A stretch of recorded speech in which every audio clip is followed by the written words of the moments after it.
Good morning. I just want to spend a few minutes thinking about context and thinking about roots. I've been involved in a couple of conversations and thinking processes recently about those two ideas. Context in relation to context collapse, which is a video I made a couple of days ago, maybe about a week ago now, and which is part of a conversation that Professor Anton is involved in.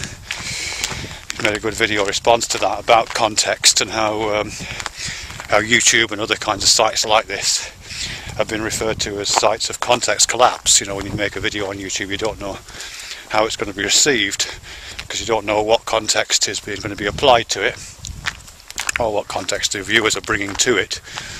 So it could be interpreted not according to the interpretive strategies that you would desire, not according to the context that you would like it to be seen in, but according to the interpretive strategies, the context that people bring with them. That's one aspect of it.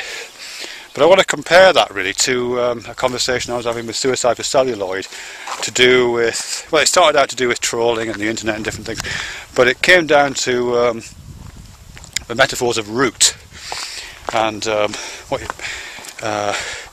what kinds of assumptions, presuppositions, premises, underlying principles are at work when people have a conversation.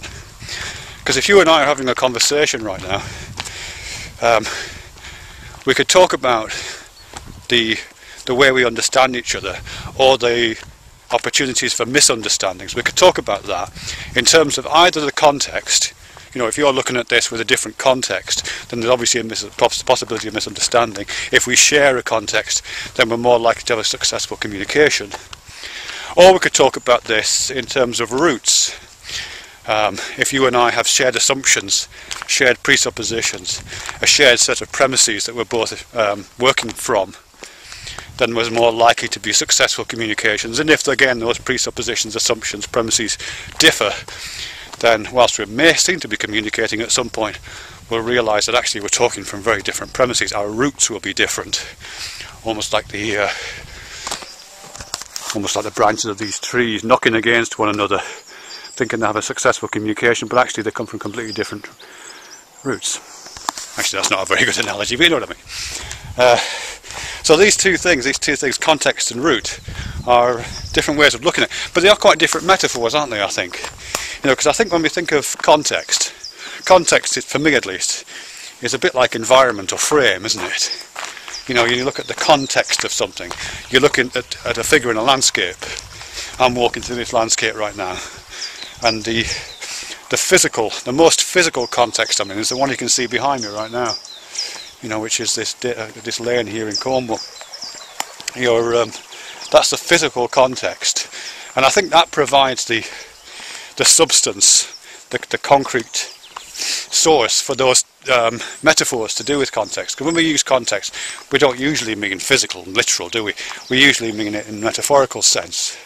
But I think the literal provides the entailments that power the metaphorical aspects of what a context is. So when I talk about historical context, I'm inviting you to think of history as a kind of background here, aren't I? Or if I talk about a political context or a societal context or a subcultural context, again I'm inviting you to contrast that, to hear my words spoken in a physical, as if they were being spoken in a particular kind of physical landscape, which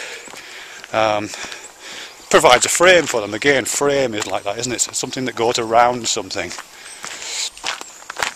that sets that figure up in the particular kind of landscape it is. It's very cold here in Cornwall today. That's why I'm bundled up in this jumper. My left hand is freezing holding this camera. That's part of the physical context that I'm in, and my words kind of exist within that physical context. And it's going to be the same for those other metaphorical contexts that I mentioned, or contexts which rely on the metaphor of a figure in a landscape.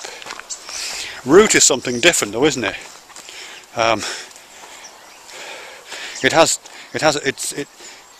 We may use it as a substitute in the sense of, you know, a miscommunication could be said to be because of people talking with different contexts. or bringing different context to bear to a conversation. Or we could talk about a miscommunication happening because they're rooted in different assumptions, different premises.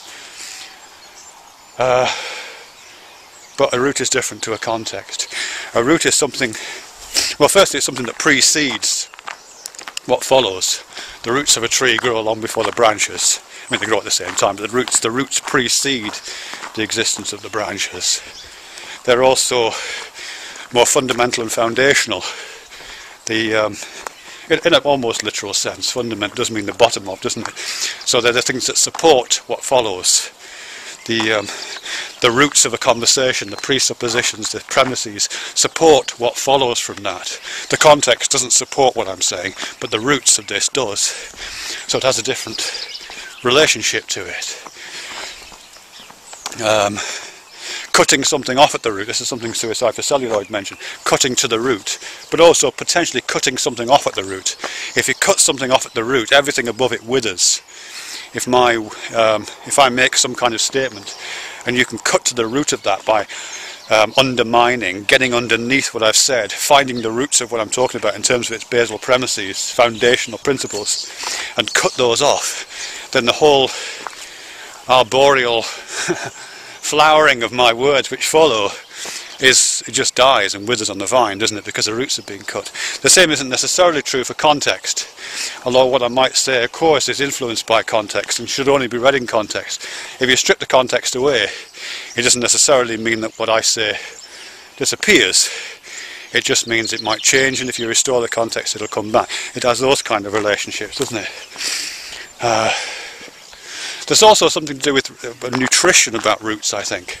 You know, and again, I'm applying the metaphor literally just to see how those entailments work through into the target for that metaphor.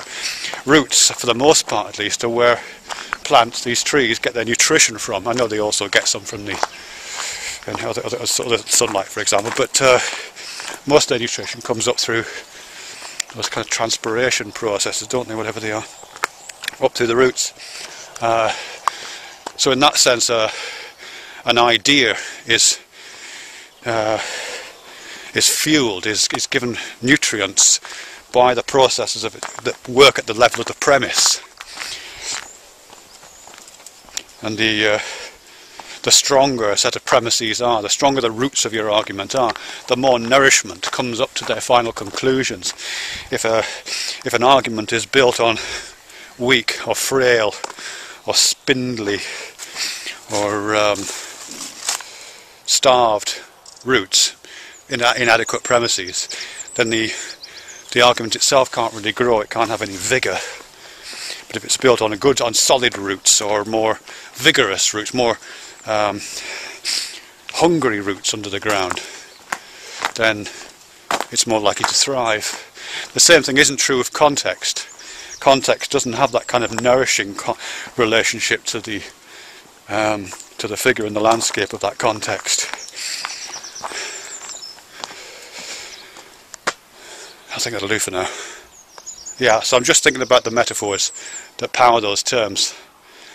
The importance of context, which we sometimes use to clarify the circumstances in which a conversation becomes meaningful. It becomes meaningful because it has a shared context. You and I are together here in this lane in Cornwall, and our conversation makes sense because we have the same physical environment, or metaphorically speaking, the same historical cultural environment to give context to our words. Or you and I understand one another because we are speaking as if we were a tree, the single tree that's branches are swaying together, the leaves rustling on those branches together, echoing one another, growing past one another, successfully because they're sourced from the same root, the same set of premises.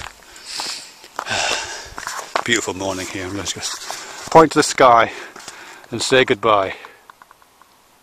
Listen to the sounds.